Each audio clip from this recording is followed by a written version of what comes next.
Assalamualaikum warahmatullahi wabarakatuh. Masih terkait dengan ilmu hidrolik. Kali ini kita membahas katup pengatur tekanan atau pressure relief valve, dimana ini sangat penting sekali dalam hidrolik. Kita lihat ini sebuah beban, ini bisa 2 kali lebih berat. Nah, bagaimana beban itu bisa aman gitu dan tidak rusak itu sebuah kendaraan yang melakukan itu ya, ini karena adanya ini katup pengatur tekanan atau pressure relief valve. Kita lihat ini yang bentuknya sebelah kiri, ini yang model manual. Biasanya ini dipakai untuk sistem-sistem yang kecil-kecil yang sederhana. Ini menggunakan setelan manual itu, dan model-model ini seperti model tipe DPD, DB dan lain-lain. Ini biasa dipakai untuk alat-alat yang sederhana. Ini tanpa pengontrolan yang lebih gitu.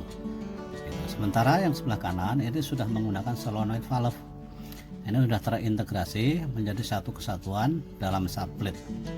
Nah, dari sini dengan adanya solenoid ini, tekanan sewaktu-waktu bisa dikontrol atau bisa dirilis atau dibebaskan gitu ya, dalam rangka menghindari kerusakan pompa.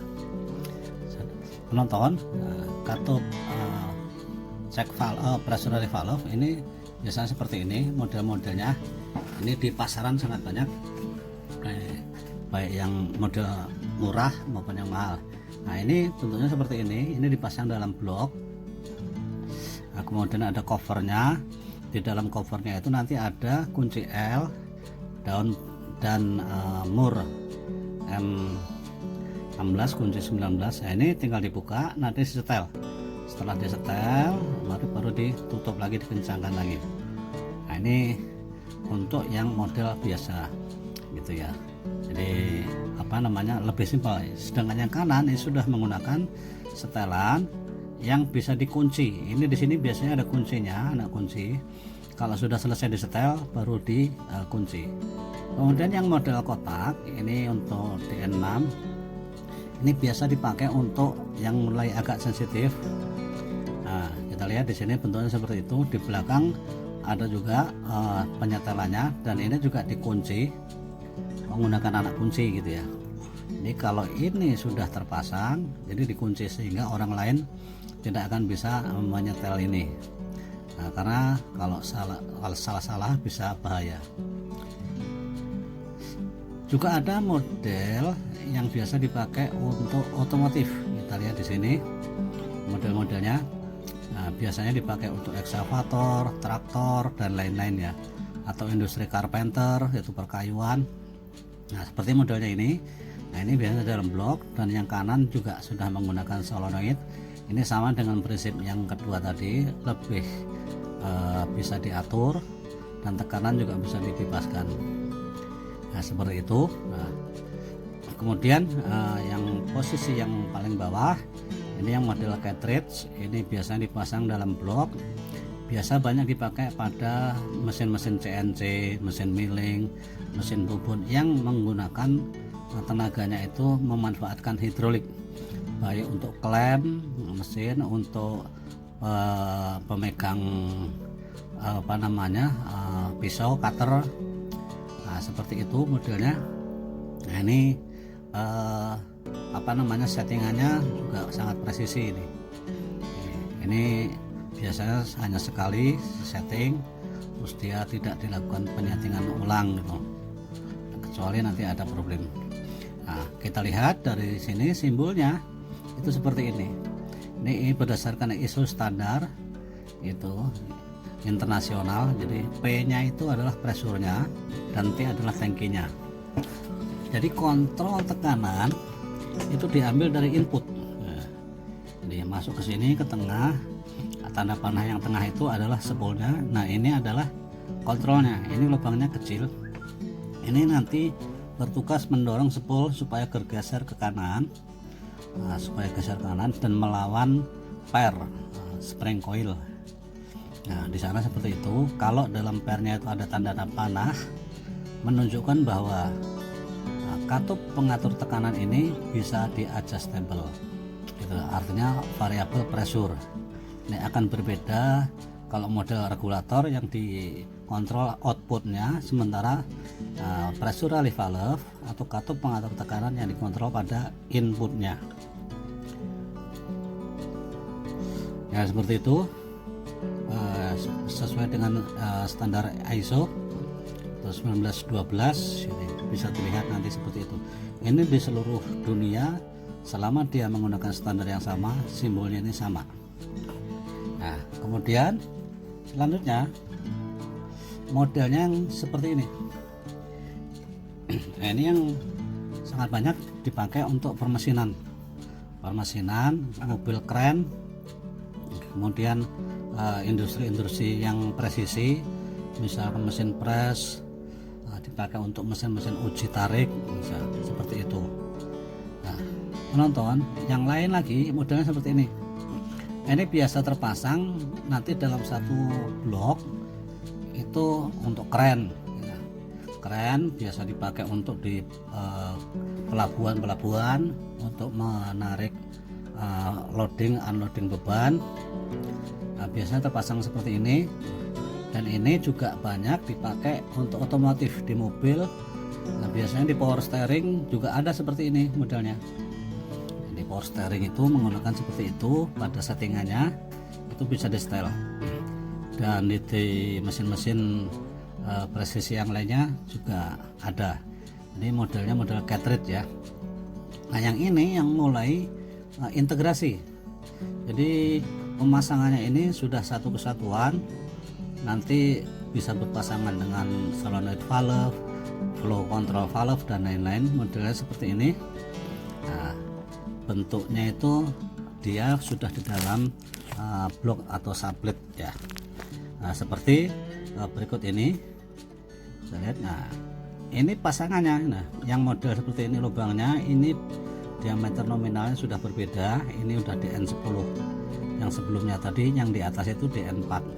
Itu kelihatan ya, ada apa namanya, kuncinya sebelah kanan itu bisa dilepas kalau sudah dikunci. Nah seperti simbol sebelah kiri sama. Nah, kemudian yang model blok, nah ini sudah lebih complicated lagi. Udah satu kesatuan. Di sini ada flow control, ada apa namanya, pengatur aliran, terus kemudian di tengahnya itu pengatur tekanan, yang di atas adalah solenoid valve. Ya, kalau sudah dalam satu kesatuan seperti ini lebih rumit kalau kita melakukan troubleshooting apabila terjadi kerusakan. Nah, tentunya akan mudah kalau kita sudah memahami simbol-simbol daripada komponen hidrolik itu sendiri. Nah, ini biasanya untuk industri-industri ya, baik konveksi, industri baja, industri-industri yang apa namanya besar gitu ya. Modelnya seperti ini. Nah, ini solenoidnya ada dua kiri kanan yang berfungsi untuk menggabungkan pergerakan silinder. Penonton Dewito, ini adalah ilustrasi daripada gambar pressure relief valve, di mana tekanannya bisa sampai 25 sampai 400 bar ya. Kalau dikonversi ke PSI bisa sampai 650 PSI. Nah ini di sini ada piston kecil. Nah, piston kecil inilah nanti yang mendorong. Sebelah kiri itu ada konus permukaan. Nah, di sana.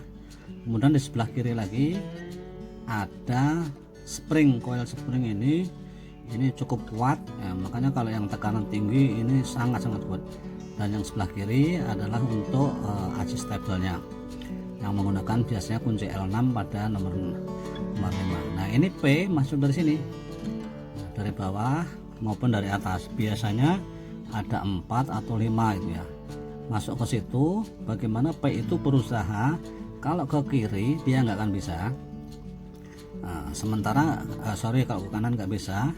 Nah kalau ke kiri dia ngelawan itu konus atau spring. Nah ketika perlawanan itu tidak kuat, aliran dari P itu mengalir ke T, baik ke atas atau ke bawah. Nah disitulah titik puncak penyetelan tekanan pada katup pengatur tekanan kerja atau pressure relief valve. Nah, seperti ini desainnya. Nah, tentunya di dalam spool ini juga enggak seperti itu saja. Di dalamnya ada lubang kecil yang mengarah ke kanan, ruangan kanan itu nanti untuk membantu mendorong spring. Nah, seperti itu konstruksi daripada katup pengatur tekanan kerja secara sederhana. Namun kalau dia sudah ada gabungan tentunya akan berbeda lagi. Tuh teman-teman, mudah-mudahan ini bisa dipahami ya. Nah, kita akan lihat ilustrasi cara kerjanya. Nah, ini kita setting pada 50 bar misalkan. Nah, itu dari sini P pada warna merah itu akan mendorong konus. Nah, dalam posisi seperti itu perlawanan terhadap gaya pegas. Nah, ketika fluidanya atau tekanannya nggak tertampung, dia akan keluar. Nah, itu menuju ke tangki, sehingga di situ timbullah turbulensi dari tekanan atau fluida. Nah, ini biasanya menyebabkan tangki atau oli menjadi panas. Makanya dalam hidrolik ada namanya pendingin atau cooler. Nah, kemudian kalau kita ini majukan ke arah ke kanan ini, maka tekanan semakin tinggi. Nah, karena semakin tinggi makanya tekanan bisa naik sampai 250 bar sebagai contoh ilustrasi ya. Ini yang berat adalah kerjanya pada permukaan atau annular face daripada konusnya ini. Nah, ini dengan tekanan ini kadang-kadang di sini rusak. Nah, biasanya kalau rusak nanti kita sekir permukaannya. Nah, kemudian baru kita pasang kembali. Nah, di sini kalau biasanya tanda tanyanya kalau udah bocor itu kalau udah ada suara ngosos atau mendesis, nah, biasanya sudah mengalami kerusakan sebuah katup pressure relief valve. Ini seperti itu ilustrasinya. Jadi dari P menuju ke T itu pada perlawanan terhadap spring ini. Nah, sehingga tekanan pada spring itulah yang menjadi setelan daripada tekanan sampai di 250 bar. Ini contohnya. Valve yang tidak penting lagi adalah check valve. Dalam istilahnya kalau di dalam bahasa Indonesia katup satu arah. Nah, dalam akademisi di kita kalau bahasa tekniknya susah dirubah menjadi bahasa Indonesia.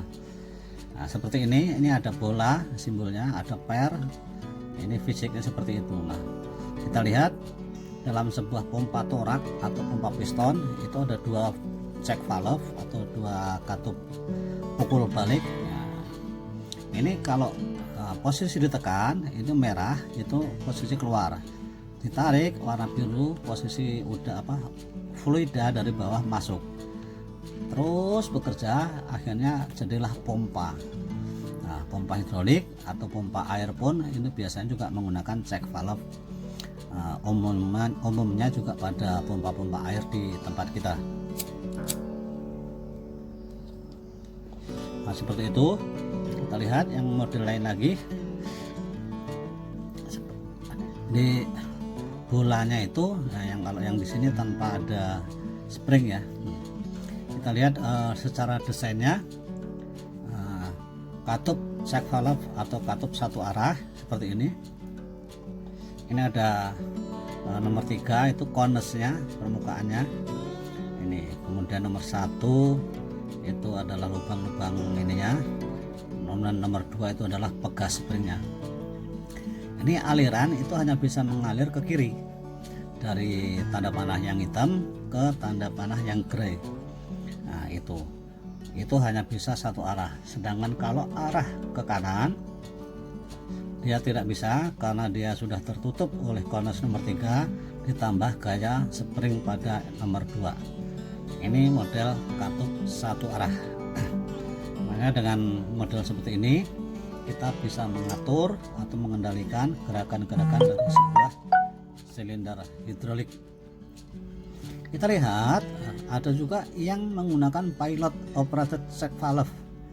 Nah, ini biasanya untuk beban-beban yang berat atau ekstrem. Nah, jadi bentuknya seperti itu, kotak. Nah, ini simbolnya di bawah ini adalah ada B ke A gitu.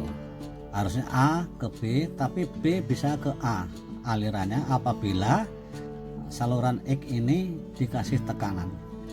Nah, ini aplikasi ini biasanya dipakai untuk sekuen valve atau sekuen silinder yang dipakai untuk industri atau yang massal lah. Seperti itu, dan biasanya bebannya berat seperti penggunaan pada kren atau mobil kren dan lain-lain. Kita lihat pemakaiannya seperti ini. Nah, seperti ini. Di sini di bawah ada gambar valve, namanya valve 4/3 menggunakan solenoid. Dia juga ada springnya. Posisinya kalau tidak ada listrik dia di tengah. Nah, seperti ini dari yang merah itu ke atas. Nah, yang biru ini ke silinder paling bawah. Jadi alirannya dari A ke B. Tapi begitu valve-nya kita lepas, itu silinder tidak akan bisa turun kecuali X yang dikasih tekanan. Nah, ini dipakai untuk fungsi blocking. Untuk fungsi blocking beban-beban yang berat seperti kren, kalau nggak ada ini bisa nyerosot. Nah, pemakaian di industri papan atau PT Jaya Board misalkan seperti ini. Jadi pergerakannya itu bisa turun, diatur sesuai keinginan. Itu dari 1 line menjadi ke 8 line diatur. Nah, ini turun berhenti, turun berhenti, turun berhenti. Nah, terus begitu naik dia sekaligus, padahal ini 1 silinder. Ini kenapa? Itu semuanya itu karena dikontrol oleh pilot operated check valve yang seperti ini, dari B ke A. Jadi bisa diatur sesuai dengan keinginan gitu. Nah, ini biasa dipakai untuk industri massal seperti industri papan. Kemudian pada session kedua, terima kasih, kita akan membahas tentang flow control yang ini sangat penting, yang biasa dipakai di dalam pengaturan kecepatan. Terima kasih.